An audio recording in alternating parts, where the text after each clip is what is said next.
और चलिए अब खबरें विस्तार से देखते हैं। मुख्यमंत्री आज सीहोर और रायसेन के दौरे पर रहने वाले हैं। सीएम सुबह 11:15 बजे हेलीकॉप्टर के जरिए रायसेन के लिए रवाना होंगे। रायसेन के मेडकी, पगलेश्वर, धुआखेड़ी, धनियाखेड़ी, ताजपुर, सूर में सीएम का कार्यक्रम रहने वाला है। इसके बाद सीएम शिवराज सिंह चौहान दोपहर 12:50 पर गैरतगंज तहसील के बूढ़ागंज पहुंचेंगे। 1:30 बजे सीएम यहां से सीहोर के लिए रवाना हो जाएंगे। दोपहर 2:10 पर सीएम नसरुल्लागंज के छिपानेर गांव पहुंचेंगे। छिपानेर, रानीपुरा, चोरसाखेड़ी और धौलपुर में सीएम के कार्यक्रम रहने वाले हैं। इनके कार्यक्रम संपन्न होने पर सीएम शाम 6 बजे तक छिपानेर से हेलीकॉप्टर के जरिए भोपाल रवाना होंगे। तो आज भी दिन भर सीएम का लगातार दौरा रहने वाला है और आज के भी दौरे काफी महत्वपूर्ण माने जा रहे हैं।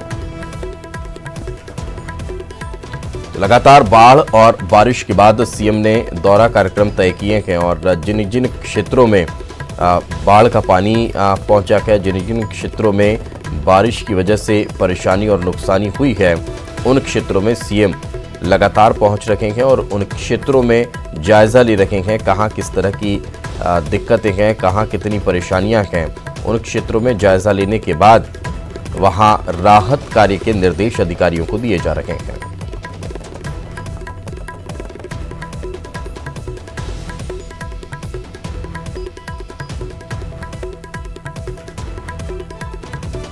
तो हेलीकॉप्टर के जरिए मुख्यमंत्री शिवराज सिंह चौहान आज रवाना होने वाले हैं और आज दिन भर उनका दौरा कार्यक्रम रहेगा।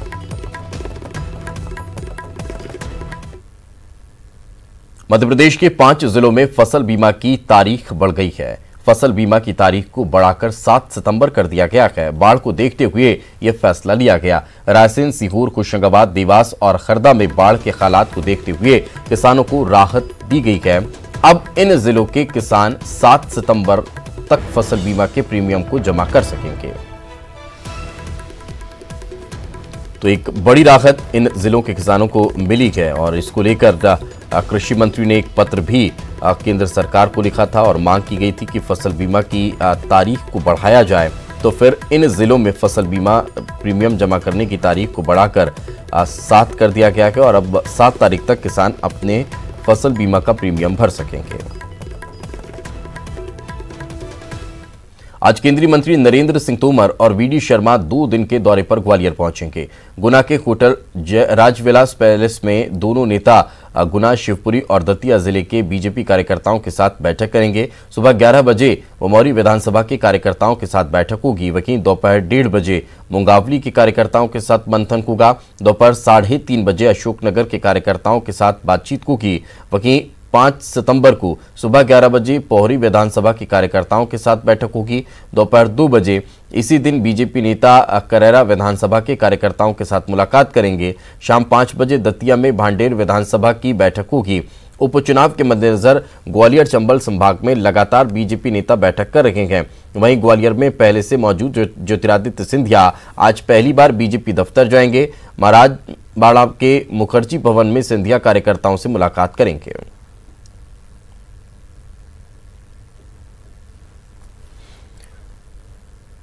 तो लगातार उपचुनाव के लिहाज से सरगर्मी तेज होती हुई नजर आ रही है और ज्यादा जानकारी के साथ हमारे सहयोगी सुशील कौशिक हमारे साथ जुड़ चुके हैं। सुशील, आज से लेकर यानी कि कल से अब जब ज्योतिरादित्य सिंधिया पहुंचे हैं उसके बाद से अब लगातार बीजेपी कार्यकर्ताओं का यहां पर मजमा लगता हुआ नजर आएगा। क्या जो नाराजगी थी अब वो धीरे धीरे दूर होती हुई नजर आ रही है या फिर उसी की ये कवायद है?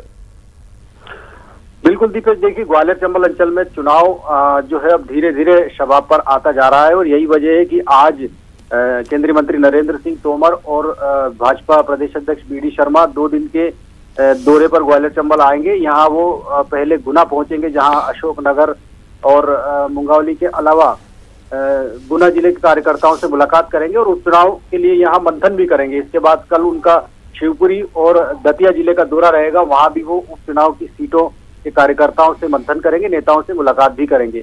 इसके साथ ही ग्वालियर में सिंधिया जो 1 दिन के दौरे पर आए थे वो कल यही रात्रि विश्राम उन्होंने किया और आज पहली बार वो भारतीय जनता पार्टी के कार्यालय मुखर्जी भवन पहुंचेंगे। वहां जो संगठन मंत्री है उनके अलावा भाजपा के नेता और कार्यकर्ताओं से मुलाकात करेंगे।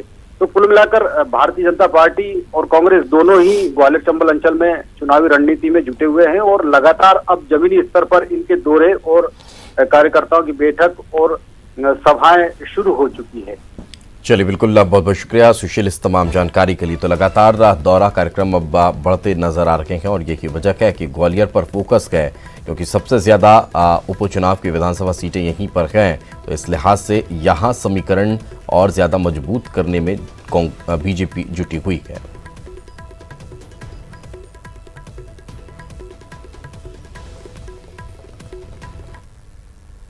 प्रदेश में मंडी कर्मचारियों की अनिश्चितकालीन हड़ताल का आज दूसरा दिन है। मध्य प्रदेश में 259 मंडियों के 298 उप मंडियों के अलावा 13 तकनीकी संभाग, 7 आंचलिक कार्यालय के हजारों की संख्या में अधिकारी कर्मचारी अनिश्चितकालीन हड़ताल पर बैठे हुए हैं।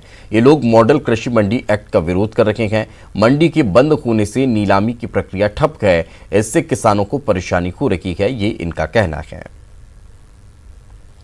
तो और ज्यादा जानकारी के साथ हमारे सहयोगी पूजा हमारे साथ जुड़ चुकी हैं। पूजा, आज दूसरा दिन है। कल तो राजधानी भोपाल में पहले इन्हें यहाँ से खदेड़ा भी गया, फिर इन्हें दूसरी जगह शिफ्ट किया गया। आज दूसरा दिन है, क्या आज भी कोई इस तरह का ड्रामा देखने को मिलने वाला है और क्या इन कर्मचारियों से मुलाकात के लिए कोई प्रतिनिधिमंडल पहुंचने वाला है? बिल्कुल दीपेश, कल पहला दिन था जहां पर प्रदेश भर के मंडी के अधिकारी कर्मचारियों ने हड़ताल की थी और अपनी मांग को मनाने के लिए इन्होंने मंत्रालय की तरफ कूच भी की थी। हालांकि पुलिस से इनकी थोड़ी सी झड़प भी हुई थी, जहां पुलिस ने इन्हें खदेड़ा भी था, लेकिन फिर भी ये डटे हुए हैं कि जब तक इनकी मांग जो है वो पूरी नहीं होती तब तक इनका जो प्रदर्शन है या फिर जो हड़ताल है वो अनिश्चितकालीन रहेगी। और यही वजह है कि कल भी ये हड़ताल टूटी नहीं थी, स्थगित नहीं की गई थी और आज भी इस हड़ताल का दूसरा दिन है। साफ तौर पे इस बार इन लोगों का कहना है कि जो हड़ताल कर रहे हैं उनकी लड़ाई आर या पार की है, यानी सरकार जब तक इनकी मांगे नहीं मानती हैं ये अपना प्रदर्शन बंद नहीं करने वाले हैं। साफ तौर पर इनका आरोप है कि जिस तरीके से मॉडल एक्ट में बदलाव किए गए हैं ये कहीं ना कहीं इन्हें शोषण करता हुआ दिखाई देगा और सीधा आर्थिक नुकसान होता हुआ इन्हें दिखाई देगा। और जिस तरीके से मंडी में बदलाव किए गए हैं एक्ट में, सीधे तौर पे इसे निजीकरण होता हुआ दिखाई देगा, जो ये नहीं चाहते हैं। इसी वजह से आने वाले दिनों में कोई तकलीफ ना हो, परेशानी ना हो, क्योंकि अभी ये मात्र एक शुरुआत है और शुरुआत में ही चीज़ों को रोक दिया जाए तो आगे नुकसान की भरपाई कम हो सकती है। और आगे जिस तरीके से इनको उम्मीद है कि ये एक्ट कहीं ना कहीं इनके लिए नुकसानदायक होगा, इस बात को लेकर के ही ये प्रदर्शन कर रहे हैं। पूरे प्रदेश भर में ये प्रदर्शन किया जा रहा है और साफ तौर पर इनका कहना है कि जो भी शासन में बदलाव किए हैं पहले इनसे बात कर ले, इनकी सहमति ले ले, जो भी इनकी मांगे हैं वो मान ली जाए, उसके बाद अगर बदलाव कुछ किया जाता है तब जाकर के इनका प्रदर्शन खत्म किया जाएगा। मांग है कि इनसे बात की जाए और उसके बाद की कोई रास्ता निकाला जाए। खैर, बहुत बहुत शुक्रिया इस तमाम जानकारी के लिए। आगे बढ़ते हैं। श्योपुर से कांग्रेस विधायक बाबूलाल चंडेल अपने विवादित बयान को लेकर विवादों में है। बुधवार को विधायक ने विधानसभा का गेट तोड़ने की धमकी दी थी। वहीं गुरुवार को विधायक ने यह भी कहा कि अगर कांग्रेस की सरकार आई तो बीजेपी नेताओं के लोकार्पण और भूमि पूजन की पट्टिकाओं को तोड़ देंगे। विधायक ने कहा कि अगर कांग्रेस की सरकार आई तो उनकी ही चलेगी। कह सकता हूँ बीजेपी की सरकार है तो ये टोटाई है 2-4 महीना का। सरकार हमारी आएगी और डैम भी बनेगा, पर अगर ये बीच में महीना 15 दिन में अगर गुंजाइश हो बीजेपी को अपनी इज्जत बचानी हो तो पैसे भेज दे, नहीं तो मैं तो इस काम करवा के रहूंगा। और विपक्ष में भी रहा तो फिर दूसरी तरह से करवाऊंगा, जैसे बारेल नहर का गेट तोड़ा, जैसे विधानसभा का गेट तोड़ के जेल में जाऊं, पर इसको करवाऊंगा। अगर ये नहीं हुआ तो 3 साल बाद में मुझे वोट देना, मैं तो गेट की हो या जेल की हो या सीने में गोली की हो, किसानों को पानी दिलाऊंगा। मैंने 35 गांव के अंदर 35 गांव का जो प्रोजेक्ट था वो मैंने पहला पर्सन मेरा विधानसभा का 35 गांव का प्रोजेक्ट का पैसे दिलाने का था और मैंने पैसे दिलाया 400 करोड़। बीजेपी के लोग रोजने का उद्घाटन करते, पता नहीं आज टंकी का कर रहे हैं, आज इधर रोड का कर रहे हैं। उद्घाटन एक बार होता है पर ये रोज ही उद्घाटन कर रहे हैं, इनको शौक है उद्घाटन करने का।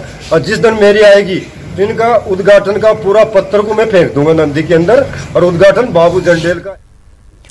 आगे बढ़ते हैं। पीडीएस के तहत घटिया चावल वितरण पर शिवराज सरकार अब एक्शन में आ गई है। सरकार ने चावल वितरण पर तत्काल रोक लगा दी है। वहीं सीएम के आदेश पर अब ईओडब्ल्यू ने जांच भी शुरू कर दी है। जांच के लिए स्पेशल टीम बनाई गई है। जल्दी ही इस मामले में एफआईआर भी दर्ज कर ली जाएगी। सीएम के निर्देश सीएम ने दिए हैं कि गोदामों में रखे हुए चावल के सैंपल की जांच एक बार फिर होगी। सरकार ने सभी जिलों को इसके लिए निर्देश जारी कर दिए हैं और कहा है कि जब तक जांच नहीं हो जाती है तब तक चावल वितरण नहीं होगा।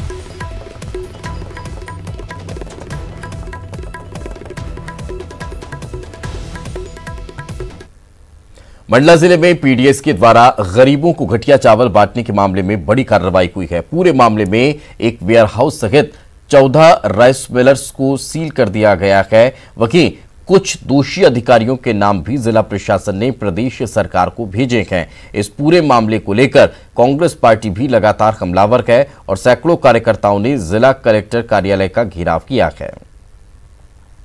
और जो हमारे 14 मिलर हैं जिनके जो हमारा माल है जो वहाँ पे गया था, उनका भी हम लोगों ने आज बेसिक एक प्रिलिमिनरी भ्रमण और बेसिक लोगों को वहाँ भेजा था और उसमें नॉन एफएक्यू ही हम बोलेंगे, बहुत ही संतोषजनक क्वालिटी नहीं थी चावल की। और अभी की परिस्थिति को ध्यान में रखते हुए मतलब जो हमारे नॉन एफएक्यू हमारे जो माल मिले थे प्लस हमारे जो जहाँ से स्कंद वहाँ पर आए थे, उन सभी जगहों को 14 हमारे राइस मिल प्लस हमारा जो वेयरहाउस है उसको हम लोगों ने अभी सील किया है। और इसी के साथ में जो संबंधित अधिकारी थे उनके विरुद्ध अनुशासनात्मक कार्रवाई के लिए हमारे यहाँ से प्रस्ताव शासन को चलिए आगे बढ़ते हैं। एक और बड़ी खबर बता देते हैं। मुंबई से रिया चक्रवर्ती के घर पर एनसीबी की टीम ने छापामार कार्रवाई की है। रिया शोविक ड्रग केस में यह छापामार कार्रवाई देखने को मिली है। एनसीबी की 5 सदस्यीय टीम छापा मार रखी है। ये बड़ी खबर निकलकर सामने आ रही है मुंबई से। आपको बता दें मुंबई से ये बड़ी अपडेट मिल रही है। रिया और शोबे के घर पर छापा मारा गया है। एनसीबी के 5 सदस्यों की टीम इस वक्त वहां पर दस्तावेज खंगाल रही है।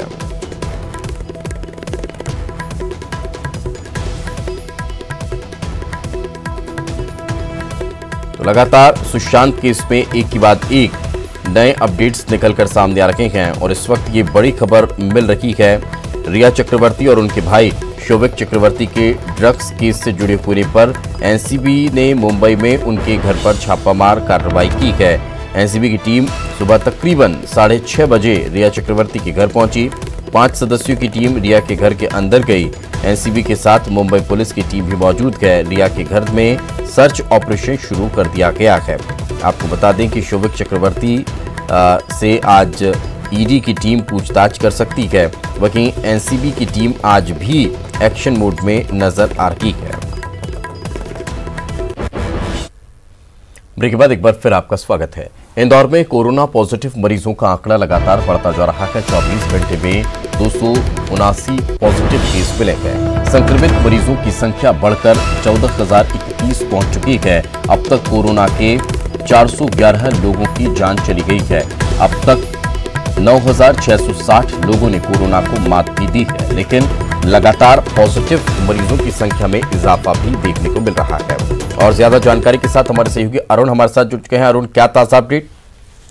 बिल्कुल, देखिए इंदौर में लगातार कोरोना का संक्रमण बढ़ता जा रहा है और पिछले 24 घंटे में 3,264 सैंपल की जांच की गई, जिसमें से 2,972 सैंपल नेगेटिव आए हैं और 279 मरीज पॉजिटिव पाए गए हैं। लगातार मरीजों की संख्या बढ़ रही है, संक्रमण भी बढ़ रहा है और संक्रमण की जो दर है वो 7.5% तक पहुंच गई हो। चिंता का विषय है। अगर मृत्यु दर की बात की जाए तो 5 नए मरीजों की मौत हुई है कोरोना से। अब तक 411 मरीज की मौत कोरोना से हो चुकी है और जो 3% के आसपास मृत्यु दर पहुंच गई है, जो सबसे ज्यादा है देश में।